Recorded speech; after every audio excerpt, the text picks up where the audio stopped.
Halo, assalamualaikum warahmatullahi wabarakatuh. Ya, kembali lagi di channel YouTube Tulis Pinjol. Ya, pada video kali ini kita bahas seputar ya cara yang aman galbay di Kredipo dan Akulaku.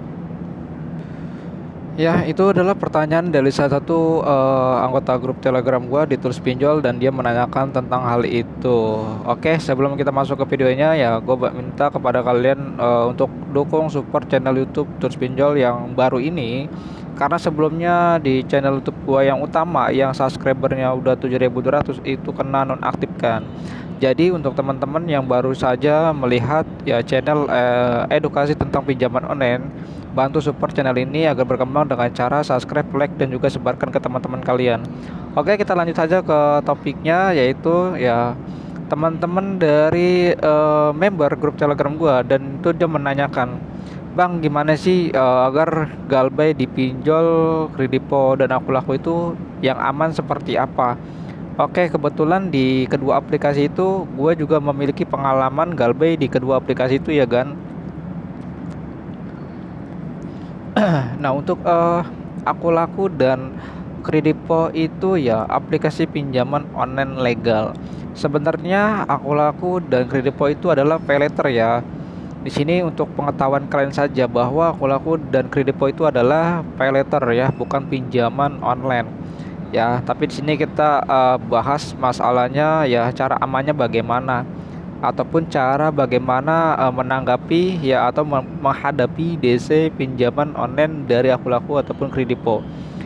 Nah, di sini gue berbagi cerita juga tentang pengalaman gue galbay di Akulaku dan Kredipo sudah 1 tahun dan juga Akulaku sudah masuk 1 tahun setengah.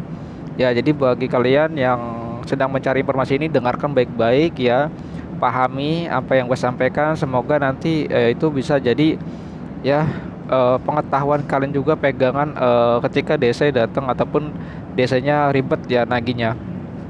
Gua sebelumnya memiliki tagihan di Akulaku dan Kredipo itu memang sudah lama banget, tetapi pada aplikasi pinjaman online eh Akulaku ya, gua galbay di Akulaku itu sampai sekarang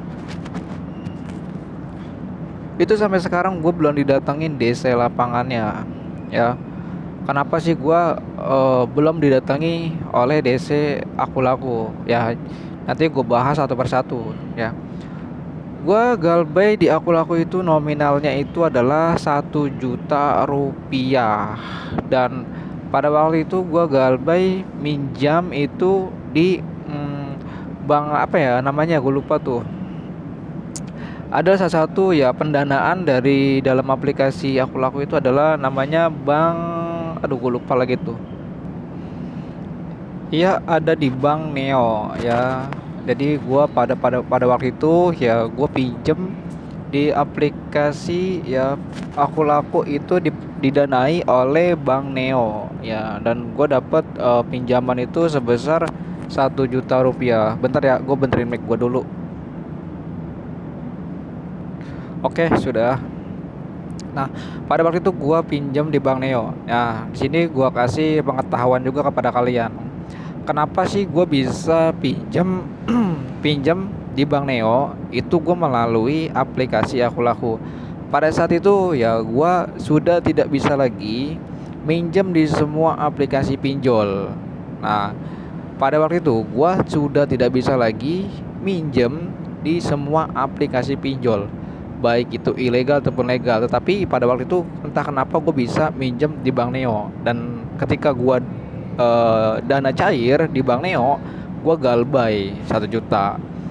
Nah, lanjut lagi, ketika gue galbay ya, menuju galbay itu banyak banget rintangan yang harus kita lewati, terutama ya DC-DC-nya dari Akulaku itu ya memang bener-bener barbar sih ya. Menurut gue tuh bener-bener barbar banget. Dari cara nge-WA ya, nge-WA nya tuh barbar banget ya, pokoknya kalian paham lah. Tetapi gua eh nggak ngerespon sama sekali pada waktu itu ketika DC-nya nagih ya. Pokoknya kalau chatnya itu masih adem gitu ya, nggak ada ancaman gitu ya, nggak ada indikasi ancaman, gua nggak pernah ngerespon ya. Gua nggak baca, gua baca dari atas doang ya. Itu bagi kawan-kawan ketika DC ya nagih melalui WA via chat. Kalau bahasanya masih adem, kalian gak usah tanggapi, gak usah dibales, terkecuali DC-nya sudah ancam-ancam seperti sebar data dan lain-lain. Pokoknya yang indikasi di mana itu ya sebar data ya ataupun ancaman. Di situ gua respon, pasti gua akan ngerespon. Nah, setelah gua melewati masa-masa teror ancaman dari pinjol akun-aku ya melalui pesan chat WA, lanjut lagi di tahap berikutnya adalah gua sudah memasuki ya ke 90 hari. Nah, sebelum gua memasuki 90 hari, sebenarnya gua sudah was-was ya. Sudah was-was banget itu ya, sudah was-was banget eh was-was karena gue takut juga ya, takut juga ditagih di tempat kerja gitu. Karena gue juga nggak mau lah orang yang tidak berhutang dia yang kena ditagih. Itu gue udah was-was banget sebenarnya ya. Nah, terus lanjut lagi, ternyata DC-nya itu tidak menghubungi tempat kantor gue bekerja karena pada waktu itu gue memasuki nomor kerja yang asli yang sekarang gue masih aktif. Tapi gue juga nggak tahu ya apakah desanya menghubungi atau memang orang kantornya ya tidak menanggapinya. Jadi ada dua kemungkinan, antara itu desanya menghubungi tempat kerja atau memang orang kantornya tidak memberitahukan ke gue. Nah, lanjut lagi, ketika gue sudah memasuki 90 hari ya masuk ke 3 bulan, ini udah bener-bener was-was juga. Karena apa sih gue udah was-was juga? Karena gue sudah banyak banget didatengin DC. Ya kalau lebih dari satu gue bisa katakan banyak. Ya karena gue didatangi pertama dari ya Kredit Pintar. Ya Kredit Pintar gue juga pernah didatangi. Nah lanjut lagi, bagaimana caranya ya menghadapi DC nagih via WA. Satu pesan gua ya, kalian jangan pernah merespon ya. Kalau kalian nggak kurang paham dengan dunia pinjaman online, nggak ngerti dalam dunia pinjaman online, lebih baik kalian nggak usah dibales. Bila perlu kalian blokir saja daripada mengganggu aktivitas kalian kan. Nah itu pernah gue lakuin seperti itu. Gue ngelakuin seperti itu ketika DC-nya itu terus-terusan nge-WA. Walaupun dia memiliki 100 nomor, 200 nomor, bahkan 1000 nomor, kalau dia ngechat nomor gua itu pasti gua akan lakukan blokir dan report sampai dia bener-bener kehilangan akses komunikasi kepada kita. Nah itu ya cara menanggapi di chat. Terus ketika desanya itu mendatangi rumah kalian ya, bagaimana cara menghadapinya? Dan ini pengalaman pribadi gue sendiri ya. Di sini gue ceritakan juga ketika DC-nya datang ke rumah ya, langkah-langkah yang harus kalian lakukan adalah ya, pertama, posisi kalian tetap tenang, santai, rileks seperti ini, rileks aja santai. Kayak kalian tuh itu teman kalian, beranggapan bahwa itu adalah teman kalian. Ya jadi nggak usah wajah kalian tuh biasa-biasa aja. Jangan terlalu terlihat kalian ketakutan, cemas, gemeter dan lain-lain. Ya pokoknya biasa saja kalau DC-nya datang. Nah terus lanjut lagi, kalau DC-nya itu masih bahasa sopan, menagihnya cara sopan, baik-baik, ya memiliki etika, ya kalian juga harus balas sopan juga gitu. Nah terus lanjut lagi, ya itu pengalaman gua. Nah terus lanjut lagi, ketika DC-nya sudah tidak memiliki sopan santun, sudah melanggar ya SOP, kalian segera usir DC tersebut. Tuh. Lanjut lagi ya, kalian jangan pernah lupa menanyakan surat profesi ataupun sertifikat profesi dia sebagai ya debt collector atau penagih utang. Ya, kalian harus cek ya ID card, surat sertifikat profesi dia sebagai DC dan juga KTP-nya, dan itu namanya harus sama dengan KTP ya kan. Kalau mereka tidak berani menunjukkan bukti-bukti itu, mendingan kalian usir saja DC tersebut. Ya, karena kita untuk menghindari adanya modus penipuan, ya, mengataskan nama dari pinjaman online. Kalian usir aja, nggak usah takut. Itu hak kalian, karena itu posisinya ada di rumah kalian, bukan di rumah orang lain ataupun di rumah DC. Tapi itu adalah di rumah kalian. Ya, kalau DC-nya sudah berbuat onar, kalian usir aja. Nah, lanjut lagi, itu adalah solusi dan tipsnya ya. Dan gua ya gua kenapa sih enggak didatangi DC lapangan dari aku laku. Nah, ini kalian harus dengarkan juga. Kenapa sih gua enggak didatengin DC aku laku? Yang pertama adalah sebelumnya itu gue pernah menceritakan juga di dalam grup Telegram gua kenapa gua nggak datengin DC lapangan dari aku laku. Yang pertama itu ya DC-nya sudah melakukan pelanggaran. Ya, seperti contoh dia berkata kasar, menghina nasabah, mengatai nasabah, mengancam nasabah.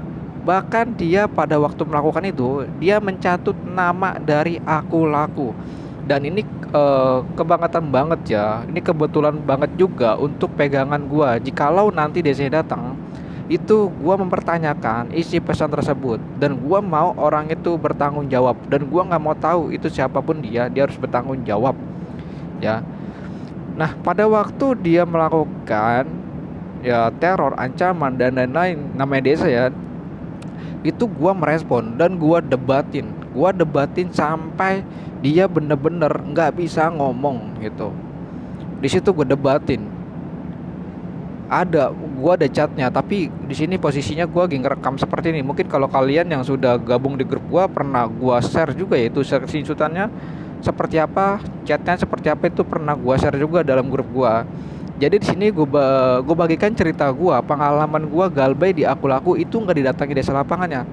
Pokoknya kalau desanya itu sudah menagihnya ya sudah di luar SOP ya, itu mendingan kalian simpen saja buktinya, jangan pernah dihapus. Dan DC-nya itu kalian debatin aja. Tapi ingat, kalau kalian mau debat itu kalian harus paham dulu, harus ngerti dulu aturan ya. Tentunya kalian harus paham aturan-aturan dari OJK-nya ya, karena harus tahu gitu. Nah, setelah itu DC-nya sampai sekarang nggak datang. Mungkin seingat gua bulan kemarin itu DC-nya pernah nagih ke gua. Desa dari aku laku, dia tuh nagih ke gua via WA, dan itu bener-bener barbar banget. Tetapi desanya ceroboh. Di saat dia melakukan barbar, dia mencatut nama dari aku laku. Dan itu buat pegangan gua, dan sampai dia orang itu gua tantang untuk datang ke rumah. Kalau ngomong langsung kepada orangnya, langsung di depan gua ya, bukan melalui chat. Gue tantang dia, katanya hari Senin, sampai sekarang sudah 3 minggu nggak datang. Ya, DC aku laku yang katanya ngancem-ngancem mau ke rumah, itu udah 3 minggu nggak datang bro. Ya itu nggak datang. Ya, gue pengen banget sebenarnya ketemu DC-DC yang seperti itu, pengen banget sumpah, pengen banget. Dan gue mau ajak ngobrol sebenarnya. Sebenarnya aja ngelakuin seperti itu ya seperti apa gitu kan, gue juga bingung gitu. Nah, terus lanjut lagi, itu di aku laku ya, bentar gue bisa lihat dulu. Nah, itu di aku laku, kenapa gua nggak didatengin dari DC aku laku? Ya kemungkinan besar dia sudah melakukan kesalahan pada waktu dia nagih. Karena setelah itu terjadi ya, kejadian tersebut yang tadi gua alami itu setelah memasuki hari 90 hari. Artinya itu sudah masuki ke 3 bulan. Ya sudah masuk ke 3 bulan, mereka sudah melakukan barbar banget.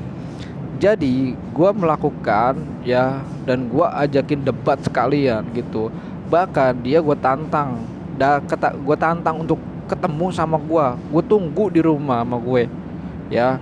Karena pada waktu dia chat itu ternyata itu DC lapangannya. Alhasil dia tidak berani datang ke rumah karena dia sudah melakukan kesalahan bro. Makanya kalau kalian itu ya harus pintar-pintar cari kesalahan orang.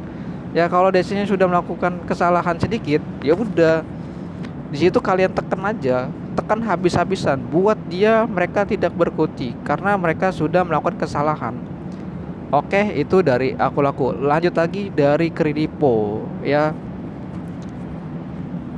Nah, dari Kredipo itu gue galbay nominal sebesar 3.200.000 ya. Gua galbay di Kredipo sama umurnya kalau gua Kredipo gak lupa ya. Cuman seingat gue tuh udah hampir udah setahun lebih nih ya, udah setahun lebih gue galbay di Kredipo itu ya. Apakah gue galbay di Kredipo sebagai admin tools pinjol itu didatengin desa lapangan dari Kredipo atau tidak?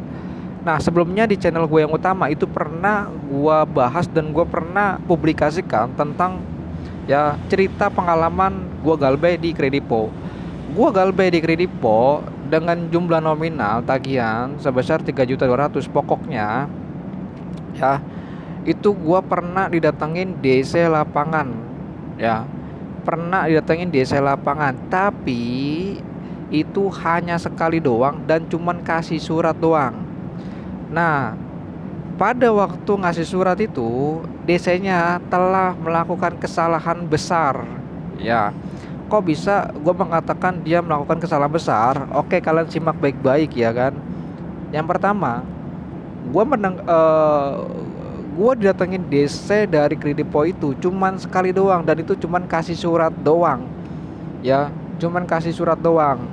Pada waktu itu gue posisinya nggak di rumah ya, posisinya gue tuh nggak di rumah, tapi gue sedang di luar rumah karena kerja gitu. Bentar dulu nih, ribet banget sih ininya nih mic-nya. Sorry, gue di tempat kerja jadi gue nggak prepare untuk siapkan mikrofon, jadi gue pakai handset. Oke, lanjut lagi ya. Pada waktu itu gue sedang berada di luar rumah ya. Ketika gue pulang kerja, orang rumah ya yang nggak tahu tentang pinjaman online, yang nggak tahu tentang utang piutang, dia ngasih tahu orang rumah itu apa ya, ketakutan, sedih gitu karena anaknya telah melakukan pinjaman tanpa diketahui dengan orang rumah. Nah, posisi pada waktu itu ya orang tua gue sedikit kayak sedih gitu, kayak sedih karena ada beberapa penyampaian yang disampaikan oleh DC ya. Dia memberikan sebuah informasi kepada orang rumah gua ya, pada saat DC-nya itu memberikan surat tagihan ya. DC-nya itu mengatakan seperti ini bro, yang membuat gua tuh marah, yang membuat gua tantang balik untuk dia ketemu sama gue. Yang pertama adalah dia memberikan informasi palsu kepada orang rumah, dan dia memberikan informasi palsu itu ternyata bukan kepada orang tua gua aja, tapi kepada kakak gua sendiri juga. Kakak gua diberikan informasi palsu ya, orang tua gue juga diberikan informasi palsu kepada DC-nya ya, karena orang rumah memang belum mengerti tentang pinjaman online. Nah, orang rumah tuh bilangnya katanya kalau lu punya utang ya di sini ya, pinjam di bank gitu ya katanya, atau orang rumah gitu nyampaikan ke gue. Nah, terus lanjut lagi, gue buka dong suratnya. Oh, dari Kredipo. Udah tuh, di situ gue posisinya diem dulu dong. Posisinya gue diem dulu ya, gue berusaha untuk tenangin, netralisir semua kondisi dan suasananya seperti apa. Ketika sudah kondusif ya, suasana sudah kondusif, sudah adem, lalu gue deketin orang tua gue dan gue menceritakan tentang pinjaman online, dan gue berikan edukasinya tentang pinjaman online. Nah, setelah gue berikan edukasi pinjaman online, baru orang rumah gue itu paham. Dan sampai sekarang orang rumah itu ya biasa-biasa aja. Kalau ada yang nagih, mereka cuma jawab orangnya sudah pindah rumah gitu ya. Jadi ketika kita sudah didatangi desa lapangan, orang rumah tidak mengerti, kalian gak usah pusing, gak usah mikirin, tapi kalian bagaimana caranya memberikan edukasi kepada orang rumah ya, agar orang rumah tuh paham, mengerti. Nah, kesalahan dari DC Kredipo yang memberikan informasi palsu adalah pada waktu DC Kredipo menagih utang di rumah gua, membawakan surat tagihan, dan dia mengatakan kepada orang tua gua dan kakak gua, dia bilang seperti ini. Ini anak punya utang. Ini anak punya utang. Kalau tidak dibayar, rumahnya bakalan disita.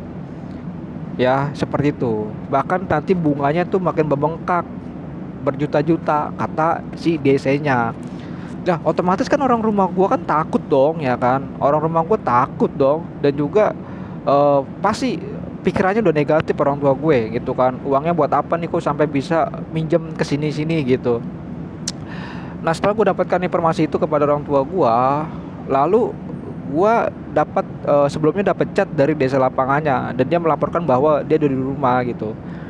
Nah, setelah itu desanya gue marah-marahin ya, dan semua informasi yang dia berikan kepada orang tua gue ya gue limpahkan aja ke dia gitu, dan gue mempertanyakan, dan gue mau pertanyakan tentang dia memberikan informasi palsu, informasi bohongan, walaupun itu sekedar nakutin tapi itu bohongan, itu hoax. Hati-hati ya kalau dia sudah melakukan ya informasi palsu yang diberikan kepada orang luar ya, tentang tentang kita ataupun tentang yang lain, itu kalian usut aja. Nah, di situ padahal gue pengen buat usut kalau dia datang ke rumah gue datang ke rumah dia, dia datang ke rumah gue, lalu udah saksi kan, saksi orang tua gue, nanti gue bisa diskusikan ya. Di situ gue marah banget, dan sampai DC dari Kredivo itu gue tantang untuk datang ke rumah gue untuk nagih, dan dia ketemu sama gue, bebas mau ketemu di mana ya, gue tantangin dia untuk datang ke rumah gue, tetapi sampai saat ini dia nggak datang.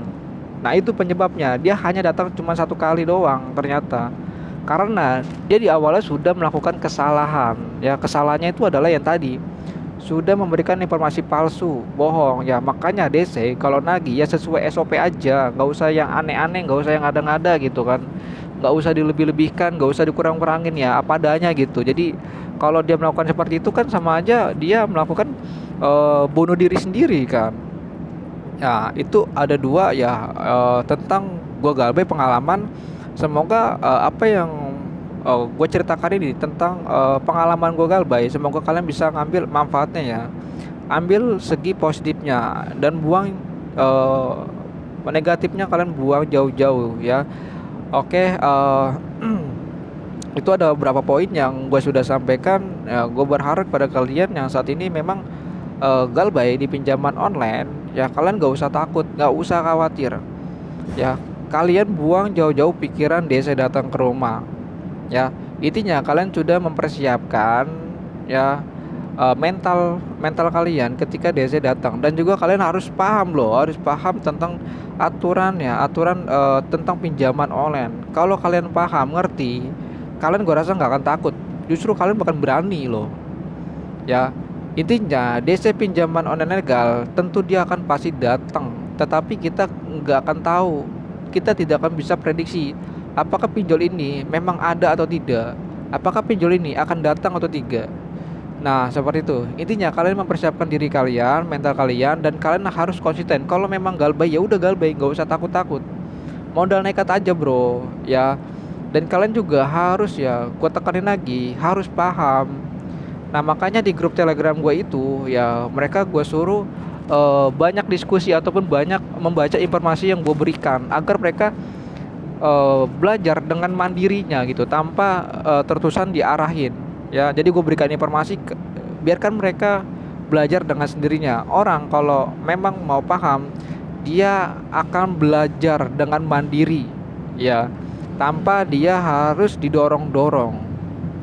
Oke, paham ya? Jika kalian ya yang peduli dengan konten channel-channel edukasi pinjaman online, kalian bantu ya, bantu support ya, bantu support, karena mereka sudah memberikan edukasi kepada kalian ya. Bantu support dengan cara subscribe dan juga like. Dan bagi teman-teman yang ingin bergabung di grup Telegram gue, silakan kalian klik aja linknya di deskripsi. Dan untuk teman-teman yang mau tahu, mau belajar informasi tentang pinjaman online, silakan kalian langsung masuk ke halaman website gua, karena di dalam website gua itu adalah membahas ya, membahas dunia finansial, fintech ataupun pinjaman online. Dan situ gue bahas semua, dan untuk tips dan trik solusinya itu gue sudah buatkan di dalam website gue. Jadi kalian tinggal baca-baca saja Ya tinggal kalian baca-baca aja. Ingat, kalian jangan pernah malas untuk belajar gitu kan, apalagi ini untuk apa ya, mental kalian. Karena dengan adanya informasi yang sudah diberikan secara gratis, ya kalian manfaatkan sebaik-baik mungkin, ya jangan disia-siakan ya. Dan untuk orang yang sudah memberikan edukasi kepada kalian, ya kalian cukup kalian bantu, support dan dukung juga. Manfaatnya adalah agar orang yang di luar sana, bukan Anda aja, itu mereka juga bisa paham dan bisa mengerti. Oke, itu saja informasi yang gue bisa berikan. Mungkin nanti ada episode berikutnya, yaitu tentang masalah ya aplikasi pinjol legal yang memiliki desa lapangannya. Nanti akan gue bahas setelah video ini. Oke, itu saja. Assalamualaikum warahmatullahi wabarakatuh.